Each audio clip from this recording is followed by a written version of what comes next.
Je m'appelle Denis Meyers, je suis typographe de formation et mon travail en tout cas en extérieur en termes de fresques est de l'ordre de la figuration libre et travail de typographie. Cette année d'une certaine manière oui, dans le sens où le dessin que j'ai fait, qui en fait représente mon fils Balthazar qui est en train de dessiner, est en train de dessiner la tête de mon voisin, donc un autre artiste qui a travaillé à côté de moi, et dont le pied de mon fils est en train de se faire manger par le crocodile de mon autre voisin. Donc on a essayé de créer une interaction de proche en proche. Déjà très intéressant et très qualitatif. Pour ce qui est de Sébastien, qui est à ma gauche, il a fait une tête couchée avec un traitement graphique très intéressant, je trouve. Et puis il a un coup de patte qui est assez extraordinaire. C'est mon téléphone, désolé. Et pour ce qui est de mon autre voisin, Gaze, lui il est très dans le principe de mélanger de l'humain à de l'animal. Et là, ce coup-ci, c'est un corps d'humain avec notamment un bras, une épaule et une tête d'alligator ou de crocodile. Je sais pas si c'est un crocodile ou un alligator, mais un reptilien de ce style-là en tout cas. Alors ce n'est pas du tout ma première participation. Il y a 4 ans, j'avais participé à la première édition bruxelloise. Et il y a 2 ans, j'avais participé à l'édition à Louvain-la-Neuve.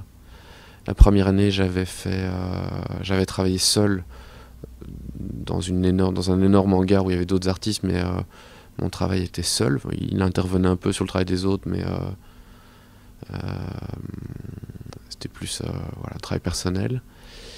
Par contre, il y a 2 ans, à Louvain-la-Neuve, je partageais une chouette façade un peu plus haut que la place des Wallons avec 2 Italiens, et là on a vraiment fait un travail commun, un travail de concert. Donc la première journée on a vraiment fait des croquis, on a discuté, même s'il y avait la barrière de la langue, parce qu'eux parlaient italien et quasi pas anglais. On a fait ce qu'on pouvait, en tout cas par les petits dessins c'était plus évident de vraiment faire une composition ensemble. Et ça a relativement bien fonctionné. Mes espérances. Un grand sujet. De manière un peu pessimiste, mais à la fois très réaliste, je ne compte sur personne pour intervenir dans la ville. Je l'ai toujours fait seul.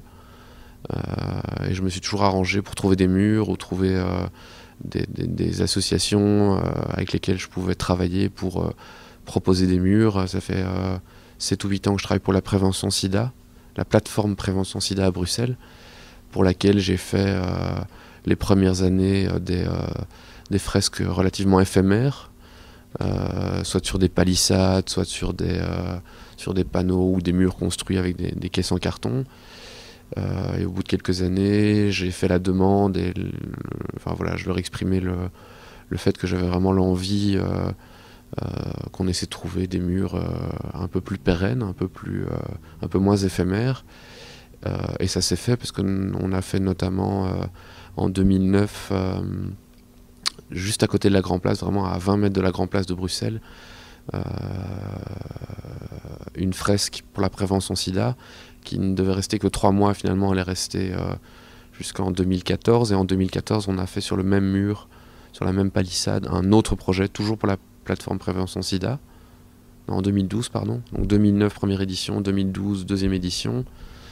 Et le hasard fait que la palissade a été partiellement détruite il y a quelques jours, pour le début des travaux, que cette même palissade cachait un espace vide. Et donc là, ils viennent de commencer les travaux. Mais donc voilà, passer de 3 mois à une durée de 5 ans, 5-6 ans, c'est quand même relativement chouette.